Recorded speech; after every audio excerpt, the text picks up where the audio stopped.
सभी श्रोताओं का हमारे YouTube चैनल पर हार्दिक स्वागत है। आज हम आपके लिए लेकर आए हैं रॉबर्ट टी कियोसाकी की प्रसिद्ध किताब rich dad poor dad, knowledge of symbol. Doctor Baba Saheb Ambedkar ji की किताबें पढ़ने के बारे में विचार है। अगर आपके पास 2 रुपये है तो 1 रुपये की रोटी और 1 रुपये का किताब खरीदें, क्योंकि रोटी आपको जीने के लिए सहायता करेगी तो किताब आपको जीवन कैसे जीना है यह सिखाए। तो चलिए बढ़ते हैं अपनी किताब की ओर। Rich dad poor dad. मेरे 2 डैडी थे, इसलिए मेरे पास 2 विरोधी दृष्टिकोणों का विकल्प था, एक अमीर आदमी का और एक गरीब आदमी का। मेरे 2 डैडी थे, एक अमीर और एक गरीब। एक उच्च शिक्षित और बुद्धिमान थे, वे पीएचडी थे और उन्होंने 4 साल का पूर्व स्नातक पाठ्यक्रम 2 साल में ही पूरा कर लिया था। इसके बाद पढ़ाई करने के लिए वे स्टैनफोर्ड यूनिवर्सिटी, शिकागो यूनिवर्सिटी और नॉर्थ वेस्टर्न यूनिवर्सिटी गए। जाहिर है पूरी स्कॉलरशिप्स पर दूसरे डैडी कभी 8वीं भी पास नहीं कर पाए। दोनों ही डैडी अपने करियर में सफल थे। दोनों ने ही जिंदगी भर कड़ी मेहनत की। दोनों ने ही काफ़ी पैसे कमाए, लेकिन एक हमेशा आर्थिक परेशानियों से जूझते रहे। दूसरे आगे चलकर हवाई के सबसे अमीर लोगों में से एक बने। एक अपनी मृत्यु के समय अपने परिवार, परोपकारी संस्थाओं और चर्च के लिए करोड़ों डॉलर छोड़कर गए। दूसरे ने अधूरे बिल छोड़े जिनका भुगतान बाकी था। दोनों ही डैडी शक्तिशाली, करिश्माई और प्रभावशाली थे। दोनों ने ही मुझे सलाह दी, लेकिन उन्होंने एक जैसी चीज़ें करने की सलाह नहीं दी। दोनों ही शिक्षा पर बहुत जोर देते थे, लेकिन उन्होंने अध्ययन के लिए एक जैसे पाठ्यक्रम की सलाह नहीं दी। अगर मेरे सिर्फ एक ही डैडी होते तो मैं या तो उनकी सलाह मान लेता या फिर उसे ठुकरा देता। 2 डैडी होने से मुझे विरोधी दृष्टिकोण का विकल्प मिला, एक अमीर आदमी का और दूसरा गरीब आदमी का। उनमें से किसी एक दृष्टिकोण को स्वीकार या अस्वीकार करने के बजाय मैं उनकी कही बातों पर काफ़ी सोच विचार करता था, उनकी तुलना करता था और फिर अपने लिए विकल्प चुनता था। समस्या यह थी कि अमीर डैडी उस वक्त अमीर नहीं थे और गरीब डैडी उस वक्त गरीब नहीं थे। दोनों ही अपना करियर शुरू कर चुके थे और दोनों ही आर्थिक व पारिवारिक क्षेत्रों में संघर्ष कर रहे थे, परंतु पैसे के बारे में उनके दृष्टिकोण बहुत भिन्न थे। मिसाल के तौर पर एक डैडी कहते थे, पैसे का प्रेम ही सारी बुराई की जड़ है। दूसरे डैडी कहते थे, पैसे की कमी ही सारी बुराई की जड़ है। 2 शक्तिशाली डैडियों की अलग अलग सलाह से बचपन में मुझे बड़ी उलझन होती थी। मैं एक अच्छे बेटे की तरह उनकी बातें सुनना चाहता था और उन पर अमल करना चाहता था। दिक्कत यह थी कि दोनों डैडी एक सी बातें नहीं कहते थे। उनके दृष्टिकोण में जमीन आसमान का अंतर था, खास तौर पर पैसे के संबंध में। इससे मैं बहुत चकराता था, लेकिन मेरी जिज्ञासा जाग गई। मैं काफ़ी समय तक सोचता रहता था कि उनमें से किसने क्या कहा और क्यों कहा। अपने खाली समय में अधिकतर मैं इसी बारे में विचार करते हुए खुद से यह सवाल पूछता था, उन्होंने ऐसा क्यों कहा। फिर मैं दूसरे डैडी की कही बातों के बारे में भी यही सवाल पूछता था। इसके बजाय तो यह कहना ज़्यादा सरल होता, हाँ उनकी बात बिल्कुल सही है, मैं इससे सहमत हूँ, या यह कहकर उनके उस दृष्टिकोण को नकार देना भी आसान होता। उन बुजुर्ग इंसान को पता ही नहीं है कि वे क्या बोल रहे हैं। मैं दोनों डैडियों से प्रेम करता था, इसलिए मैं सोचने के लिए विवश हुआ और अंततः मुझे अपने लिए सोचने का तरीका चुनने की खातिर मजबूर होना पड़ा। इस प्रक्रिया में अपने लिए विकल्प चुनना आगे चलकर काफ़ी मूल्यवान साबित हुआ, जो किसी दृष्टिकोण को सिर्फ स्वीकार या अस्वीकार करने से संभव नहीं था। अमीर लोग ज़्यादा अमीर बनते हैं और गरीब ज़्यादा गरीब तथा मध्यम वर्ग कर्ज में डूबा रहता है। इसका एक कारण है कि पैसे का विषय स्कूल में नहीं, घर पर पढ़ाया जाता है। हम में से ज़्यादातर लोग पैसे के बारे में अपने माता पिता से सीखते हैं।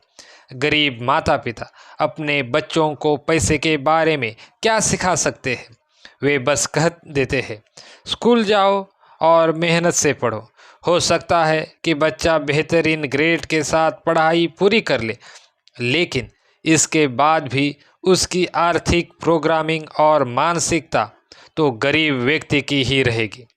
दुर्भाग्य से पैसे का विषय स्कूलों में नहीं पढ़ाया जाता। स्कूल में वित्तीय योग्यताओं के बजाय अकादमिक और पेशेवर योग्यताओं पर जोर दिया जाता है। इससे यह स्पष्ट होता है कि जिन चतुर बैंकरों, डॉक्टरों और लेखपालों ने स्कूल कॉलेज में बेहतरीन ग्रेड पाए थे, वे जीवन भर पैसे के लिए क्यों जूझते रहते हैं। अमेरिका पर जो भारी राष्ट्रीय कर्ज है, वह काफ़ी हद तक इसी कारण है क्योंकि जो उच्च शिक्षित राजनेता और सरकारी अधिकारी वित्तीय निर्णय ले रहे हैं, उनके पास पैसे के विषय पर बहुत कम प्रशिक्षण है या ज़रा भी नहीं है। आज मैं अक्सर सोचता हूँ कि तब क्या होगा जब जल्द ही हमारे बीच लाखों करोड़ों लोग होंगे जिन्हें आर्थिक और चिकित्सीय सहायता की ज़रूरत होगी। आर्थिक सहायता के लिए वे अपने परिवार या सरकार पर निर्भर रहेंगे। जब मेडिकेयर और सामाजिक सुरक्षा का पैसा खत्म हो जाएगा, तब क्या होगा? देश कैसे बचेगा? अगर पैसे के बारे में बच्चों को सिखाने का काम माता पिताओं के भरोसे छोड़ दिया जाएगा, जिनमें से अधिकतर या तो पहले से ही गरीब है या फिर गरीब होने वाले हैं। चूँकि मेरे पास दो प्रभावशाली डैडी थे, इसलिए मैंने दोनों से ही सीखा। मुझे हर डैडी की सलाह के बारे में सोचना पड़ता था और ऐसा करके मैंने इस बारे में बहुत मूल्यवान ज्ञान हासिल किया कि किसी इंसान के विचार उसके जीवन पर कितना ज़्यादा असर डाल सकते हैं। मिसाल के तौर पर एक डैडी में यह कहने की आदत थी, मैं इसे नहीं खरीद सकता। दूसरे डैडी ने इन शब्दों को प्रतिबंधित कर दिया था। वे जोर देते थे कि मैं इसी बात को इस तरह पूछूं, मैं इसे कैसे खरीद सकता हूं। एक वाक्य कथन है और दूसरा प्रश्न है। एक में बात खत्म हो जाती है और दूसरे में आप सोचने के लिए मजबूर होते हैं। मेरे जल्द ही अमीर बनने वाले डैडी समझाते थे कि मैं इसे नहीं खरीद सकता। कहने से आपका दिमाग किस तरह काम करना छोड़ देता है। दूसरी ओर, मैं इसे कैसे खरीद सकता हूँ, यह सवाल पूछने से आपका दिमाग सक्रिय हो जाता है। उनका यह मतलब नहीं था कि आपका जिस भी चीज़ पर दिल आ जाए आप उसे खरीद लें। उन्हें अपने दिमाग की कसरत कराने का जुनून था, जिसे वे संसार का सबसे शक्तिशाली कंप्यूटर मानते थे। वे कहते थे, मेरे दिमाग की शक्ति हर दिन बढ़ती है क्योंकि मैं इसका व्यायाम कराता हूँ। यह जितना ज़्यादा शक्तिशाली बनता है, मैं उतने ही ज़्यादा पैसे बनाता हूँ। वे मानते थे कि स्वचालित ढंग से मैं इसे नहीं खरीद सकता कहना मानसिक आलस्य की निशानी है। हालांकि दोनों ही डैडी कड़ी मेहनत करते थे, लेकिन मैंने गौर किया कि आर्थिक मसलों पर एक में अपने दिमाग को सुलाए रखने की आदत थी और दूसरे में अपने दिमाग का व्यायाम कराने की आदत थी। इसका दीर्घकालीन नतीजा यह निकला कि एक डैडी आर्थिक दृष्टि से ज़्यादा शक्तिशाली बनते चले गए और दूसरे ज़्यादा कमज़ोर होते गए। इसे इस तरह समझे, एक आदमी नियमित रूप से जिम में व्यायाम करने जाता है और दूसरा सोफे पर बैठकर टीवी देखता रहता है। इसका क्या परिणाम होगा? जिस तरह सही शारीरिक व्यायाम स्वास्थ्य के आपके अवसरों को बढ़ा देता है, उसी तरह सही मानसिक व्यायाम दौलत के आपके अवसरों को बढ़ा देता है। मेरे दोनों डैडियों के विरोधी नज़रिए थे और इससे उनके सोचने के तरीके पर असर पड़ता था। एक डैडी सोचते थे कि अमीरों को ज़्यादा टैक्स देना चाहिए ताकि गरीबों को फ़ायदा मिल सके। दूसरे डैडी कहते थे टैक्स उत्पादन करने वाले लोगों को सज़ा देता है और उत्पादन ना करने वालों को पुरस्कार देता है। एक डैडी सलाह देते थे मेहनत से पढ़ो ताकि तुम्हें किसी अच्छी कंपनी में नौकरी मिल जाए। दूसरे डैडी यह नसीहत देते थे मेहनत से पढ़ो ताकि तुम्हें खरीदने के लिए कोई अच्छी कंपनी मिल जाए। एक डैडी कहते थे मैं इसलिए अमीर नहीं हूँ क्योंकि मुझे तुम बाल बच्चों को पालना पड़ता है। दूसरों का कहना था मुझे इसलिए अमीर बनना है क्योंकि मुझे बाल बच्चों को पालना है। एक डैडी डिनर टेबल पर पैसे और कारोबार संबंधी बातें करने के लिए हमेशा प्रोत्साहित करते थे, जबकि दूसरे डैडी ने भोजन करते समय पैसे संबंधी बातचीत पर प्रतिबंध लगा रखा था। एक कहते थे जहाँ पैसे का मामला हो वहाँ सुरक्षित खेलो, जोखिम मत लो। दूसरे कहते थे जोखिम को संभालना सीखो। एक डैडी को यकीन था हमारा मकान हमारा सबसे बड़ा निवेश और हमारी सबसे बड़ी संपत्ति है। दूसरे डैडी का मानना था मेरा मकान एक दायित्व है और अगर आपका मकान आपका सबसे बड़ा निवेश है तो आप संकट में हैं। दोनों ही डैडी अपने बिल समय पर चुकाते थे, लेकिन एक अपने बिल सबसे पहले चुकाते थे जबकि दूसरे अपने बिल सबसे अंत में चुकाते थे। एक डैडी का यह मानना था कि कंपनी या सरकार को आपकी और आपकी आवश्यकताओं की परवाह करनी चाहिए। वे हमेशा वेतन वृद्धि, रिटायरमेंट योजनाओं, चिकित्सक लाभ, बीमारी की छुट्टियों, छुट्टी के दिनों की संख्या और दूसरी सुविधाओं के बारे में चिंतित रहते थे। वे अपने दो चाचाओं से प्रभावित थे जो सेना में चले गए थे और 20 साल की सक्रिय सेवा के बाद उन्होंने जीवन भर के लिए सेवानिवृत्ति एवं अधिकार पैकेज हासिल कर लिया था। वे सेना द्वारा सेवानिवृत्त कर्मचारियों को दिए जाने वाले चिकित्सीय लाभ और अन्य सुविधाओं की भी तारीफ करते थे। वे विश्वविद्यालय में उपलब्ध लंबी कार्यकाल अवधि से भी प्रेम करते थे। कई बार आजीवन नौकरी की सुरक्षा और लाभ का विचार नौकरी से भी ज़्यादा महत्वपूर्ण दिखता है। वे प्रायः कहते थे मैंने सरकार के लिए बहुत मेहनत से काम किया है, इसलिए मैं इस तरह के लाभ का हकदार हूँ। दूसरे डैडी पूरी तरह से आर्थिक स्वावलंबन में यकीन करते थे। वे सुविधा भोगी या अधिकार की मानसिकता के विरोधी थे और कहते थे कि यह मानसिकता लोगों को कमज़ोर तथा आर्थिक रूप से ज़रूरतमंद बनाती है। वे आर्थिक रूप से सक्षम होने पर बहुत जोर देते थे। एक डैडी कुछ डॉलर बचाने के लिए जूझे, दूसरे ने निवेश उत्पन्न किए। एक डैडी ने मुझे सिखाया कि अच्छी नौकरी खोजने के लिए प्रभावशाली बायोडेटा कैसे लिखा जाए। दूसरे ने मुझे सिखाया कि शक्तिशाली व्यावसायिक और वित्तीय योजनाएं कैसे लिखी जाए ताकि मैं दूसरों को नौकरियां दे सकूं। दो शक्तिशाली डैडियों के साथ रहने की वजह से मुझे यह विश्लेषण करने का अवसर मिला कि अलग अलग विचारों का जीवन पर कितना अलग अलग असर होता है। मैंने गौर किया कि लोग दरअसल अपने विचारों से ही अपने जीवन को आकार देते हैं। मिसाल के तौर पर मेरे गरीब डैडी हमेशा कहा करते थे मैं कभी अमीर नहीं बन पाऊंगा, और आगे चलकर उनकी यह भविष्यवाणी सही साबित हुई। दूसरी ओर मेरे अमीर डैडी हमेशा खुद को अमीर मानते थे। वे इस तरह की बातें कहते थे मैं अमीर हूँ और अमीर लोग ऐसा नहीं करते। जब एक बड़े वित्तीय झटके के बाद वे दिवालिया होने की कगार पर थे, तब भी वे खुद को अमीर आदमी ही कहते थे। वे अपने समर्थन में यह कहते थे गरीब होने और कड़के होने में फ़र्क होता है। कड़का होना अस्थायी है, गरीबी होना स्थायी है। मेरे गरीब डैडी कहते थे पैसे में मेरी कोई दिलचस्पी नहीं है या पैसा महत्वपूर्ण नहीं है। मेरे अमीर डैडी हमेशा कहते थे पैसा ही शक्ति है। हमारे विचारों की शक्ति को भी नापा नहीं जा सकता, ना ही उनके प्रभाव को पूरी तरह समझा जा सकता है। लेकिन इसके बावजूद बचपन में ही मैं यह समझ गया था कि मुझे अपने विचारों पर ध्यान देना चाहिए और अपनी अभिव्यक्ति पर भी। मैंने गौर किया कि मेरे गरीब डैडी के गरीब होने का कारण यह नहीं था कि वे कम पैसे कमाते थे। उनकी तनख्वाह काफ़ी अच्छी थी। वे तो अपने विचारों और कार्यों के कारण गरीब थे।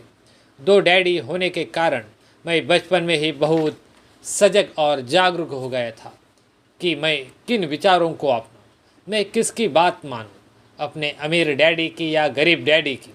हालांकि वे दोनों ही शिक्षा और सीखने को बहुत महत्वपूर्ण मानते थे, लेकिन क्या सीखा जाए इस बारे में दोनों की राय अलग अलग थी। एक चाहते थे कि मैं मेहनत से पढूं, डिग्री हासिल करूं और पैसे कमाने के लिए कोई अच्छी नौकरी हासिल कर लूं।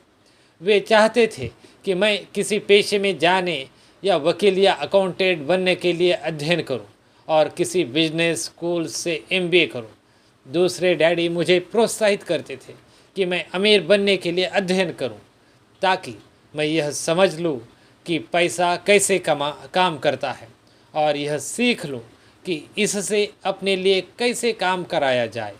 मैं पैसे के लिए काम नहीं कराता, ये शब्द वे बार बार दोहराते थे। पैसा मेरे लिए काम करता है। 9 साल की उम्र में मैंने यह फैसला किया कि मैं पैसे के बारे में अपने अमीर डैडी की बात मानूंगा और उन्हीं से सीखूंगा। इसका मतलब यह निर्णय लेना भी था कि मैं अपने गरीब डैडी की बातें अनसुनी कर दूंगा।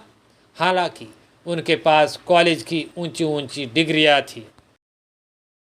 एक बार जब मैंने यह फैसला कर लिया कि किसकी बात मानूंगा, तो धन के बारे में मेरी शिक्षा शुरू हो गई। मेरे अमीर डैडी ने मुझे 30 साल तक सिखाया, जब तक कि मैं 39 साल का नहीं हो गया। इसके बाद उन्होंने सिखाना छोड़ दिया, क्योंकि तब उन्हें एहसास हो गया कि मैं वह सब कुछ जान गया था और पूरी तरह समझ गया था जो वे अक्सर मेरी मोटी खोपड़ी में घुसाने की कोशिश कर रहे थे। पैसा शक्ति का एक रूप है, लेकिन वित्तीय शिक्षा इससे भी ज़्यादा शक्तिशाली है। पैसा आता जाता रहता है, लेकिन अगर आप जानते हैं कि पैसा कैसे काम करता है, तो आप इस पर काबू कर सकते हैं और दौलत बनाना शुरू कर सकते हैं। सिर्फ सकारात्मक सोच से ही काम नहीं बनता है। इसका कारण यह है कि अधिकतर लोग स्कूल कॉलेज तो गए थे, लेकिन उन्होंने कभी यह नहीं सीखा कि पैसा कैसे काम करता है। इसलिए वे पैसे के लिए काम करने में अपनी पूरी ज़िंदगी बिता देते हैं। जब मेरी शिक्षा शुरू हुई थी, उस वक्त मैं केवल 9 साल का था। इसलिए मेरे अमीर डैडी ने मुझे जो सबक सिखाए वे सरल थे। बाकी बातें जो भी हो, उनके सिर्फ 6 मुख्य सबक थे जिन्हें उन्होंने 30 साल तक दोहराया। यह पुस्तक उन्हीं 6 सबकों के बारे में है जिन्हें उतनी ही सरलता से बताया गया है जितनी सरलता से अमीर डैडी ने मुझे इन्हें सिखाया था। ध्यान रहे, सबक का मतलब जवाब नहीं है, इसका अर्थ तो मार्गदर्शक है। ऐसा मार्गदर्शक जो अधिक दौलतमंद बनने में आपकी और आपके बच्चों की मदद करेगा, चाहे इस लगातार परिवर्तनशील और अनिश्चित संसार में कुछ भी होता रहे।